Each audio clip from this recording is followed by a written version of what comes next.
Nah, di desa Wonorejo Lor, malam itu bukan sekedar pergantian waktu guys. Jadi malam adalah jam kerja bagi pikiran-pikiran aneh gitu. Nah, kalau siang orang sibuk ke sawah, ke pasar, atau pura-pura sibuk, maka malam hari pikiran mulai mencari hiburan sendiri gitu. Dan biasanya hiburan itu berupa ketakutan yang dibesar-besarkan ya. Desa Wonorejo ini itu sebenarnya desa biasa gitu. Jadi jalannya sempit, lampunya jarang, dan warganya itu punya satu kebiasaan unik guys, yaitu takut tapi kepo. Nah, mereka itu akan bilang tidak percaya hantu gitu, tapi tetap mengintip dari balik jendela gitu. Paham gak sih? Iya. Nah, di desa ini itu tinggal seorang pria bernama Udin. Nah, umurnya sekitar 30 sekian lah gitu. Pekerjaannya serabutan dan keahliannya itu satu gitu, salah paham guys. Nah, kalau orang bilang awas, nah Udin ini tuh biasanya sudah lari duluan gitu, baru nanti nanya kenapa gitu. Nah, malam itu sekitar jam setengah 11 ya. Nah, Udin ini kan sedang nongkrong di warungnya Mbok Darmi. Nah, satu-satunya warung di desa yang jam tutupnya itu tergantung gosip guys. Jadi kalau yang nongkrong di situ gosipnya belum habis, ya warung belum tutup gitu. Nah, warung itu terang benderang guys. Jadi bukan karena lampunya kuat ya, tapi karena isinya itu rame gitu. Ada Pak RT, ada Pak Kamituwo, dan ada dua pemuda ronda gitu. Dan tentu saja Mbok Darmi ya, yang mulutnya itu lebih tajam dari pisau dapur ya kan. Terus terjadilah obrolan gitu. Din gitu, kata Mbok Darmi sambil menuang kopi gitu kan. Kowe krungu durung? Nah, kalau suara kentut saya krungu. Itu jawab Udin. Bukan kui gitu kan. Sahut Pak RT serius gitu. Pocong gitu. Hah? Udin langsung berhenti mengunyah gorengan dong ya kan. Pocong nopo gitu. Pocong sing mlaku-mlaku nang kuburan etan.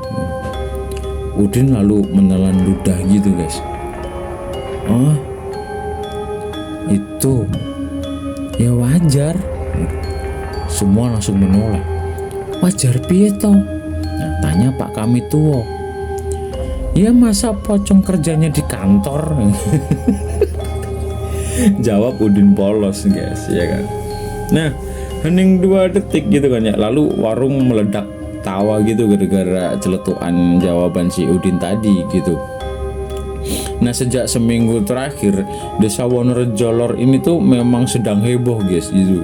Jadi katanya ada pocong berkeliaran gitu ya kan. Katanya lompat-lompat, terus katanya kadang berdiri di pinggir jalan, kadang duduk di atas pagar kuburan, dan kadang salah jalan. Banyaklah fenomena-fenomena pocong yang lagi heboh di desa Wonorejo ini gitu kan. Yang melihat itu soalnya berbeda-beda gitu, tetapi tetap satu itu sama ya, semuanya lari. Jadi tidak ada yang memastikan pastinya gimana gitu ya. Soalnya tidak ada yang mendekat gitu, karena di desa ini tuh kebenaran sering kalah guys gitu daripada teriakan ya. Udin sebenarnya tidak terlalu percaya guys. Jadi bukan karena berani ya, tapi karena dia itu males untuk takut gitu, karena dia tuh karena penakut juga katanya. Nah, menurutnya itu hidup udah ribet gitu tanpa harus menambah beban buat mikirin pocong guys ya. Tapi malam itu guys ya kan, Udin ini tuh dapat giliran ronda. Nah, inilah awal semua kekacauan, ya kan? Ronda di Wonorejo Lor itu bukan kegiatan yang heroik ya guys ya. Jadi lebih mirip kumpul bapak-bapak yang pura-pura jaga desa sambil nunggu ngantuk guys, ya kan. Pos ronda kecil, ada bangku kayu, kentongan, radio tua, dan termos kopi yang rasanya selalu pahit walaupun gulanya banyak, ya kan. Udin ini ronda bareng Jono ya, jadi pemuda desa yang badannya gede tapi nyalinya itu sering ketinggalan di rumah gitu guys, tahu nggak sih, ya kan. Nah terus terjadilah obrolan gitu ya. Malam ini tenang ya gitu, kata Jono. Nah biasanya kalau orang bilang kayak gitu tuh nanti justru malah rame gitu, jawab si Udin. Dan bener aja dong, ya kan. Sekitar jam 1 pagi, ya kan, angin bertiup agak kencang, wush gitu. Terus daun pisang bergerak, ya kan, suara bambu bergesekan, kiat gitu. Dan dari arah kuburan itu terdengar suara guys, duk duk duk. Nah Jono ini langsung tegang guys, ya kan. Din gitu. Kenapa? Itu suara apa? Udin mendengarkan guys. Kayaknya sandal putus. Nah suara itu makin deket kan. Duh duh duh, ya kan. Jono mulai berdiri. Jono mulai berdiri, terus dia melihat sebuah penampakan ya. Din, itu pocong gitu kan. Udin masih duduk gitu. Lah kalau pocong harusnya lompat, ini kayak orang jalan capek gitu.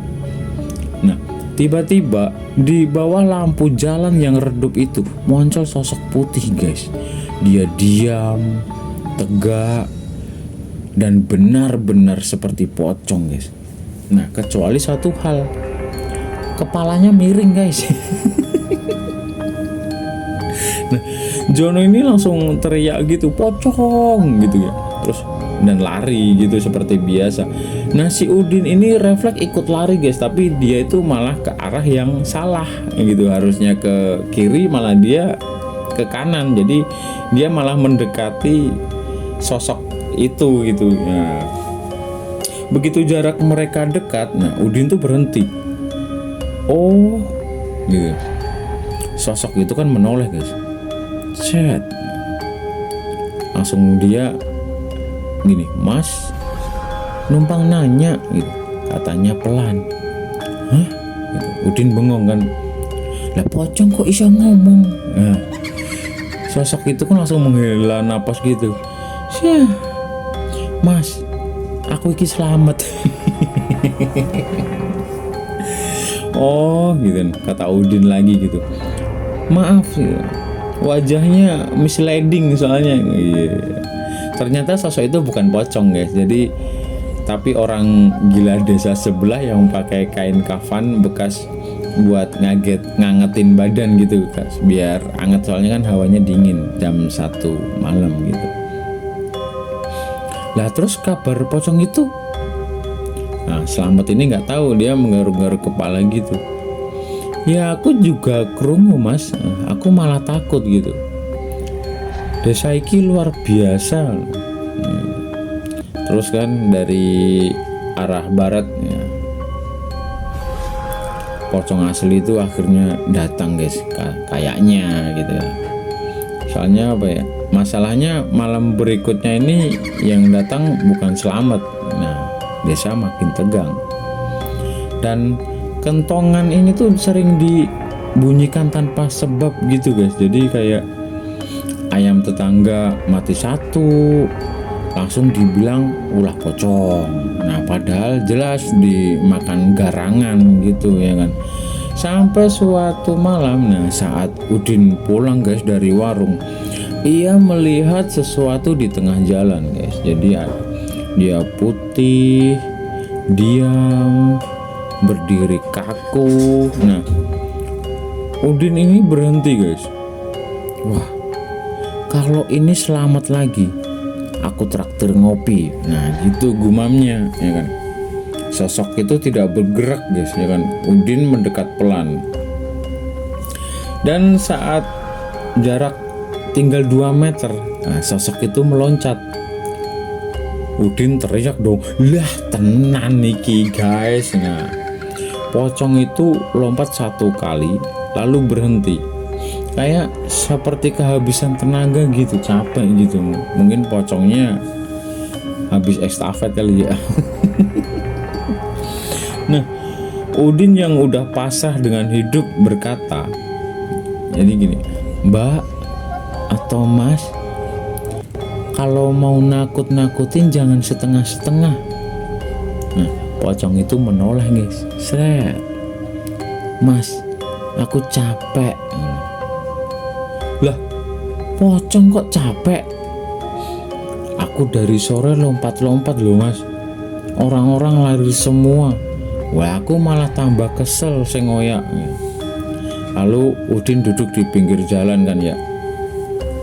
Ya, maaf ya, pocong. Nah, soalnya masyarakat sini tuh emang refleks gitu loh. Nah, pocong itu akhirnya ikut duduk guys. Dia seperti biasa masih terikat gitu, dia langsung duduk gitu. Aku tuh sebenarnya cuma mau lewat Mas gitu. Lewat kemana? Mau ke warung. Hah? Warung Mbok Darmi? Iya gitu. Katanya buka sampai pagi gitu. Udin tertawa dong ya kan, sampai batuk-batuk gitu. Itu warung Mbok Darmi ya, bukan warung Madura. Nah, ini bagian yang akan sulit dipercaya guys, tapi nyata gitu. Jadi pocong itu akhirnya masuk warung Mbok Darmi ditemani Udin, dan warga yang ada di sana itu langsung kabur guys ya kan. Tinggal Mbok Darmi, Udin, sama si pocong tersebut gitu.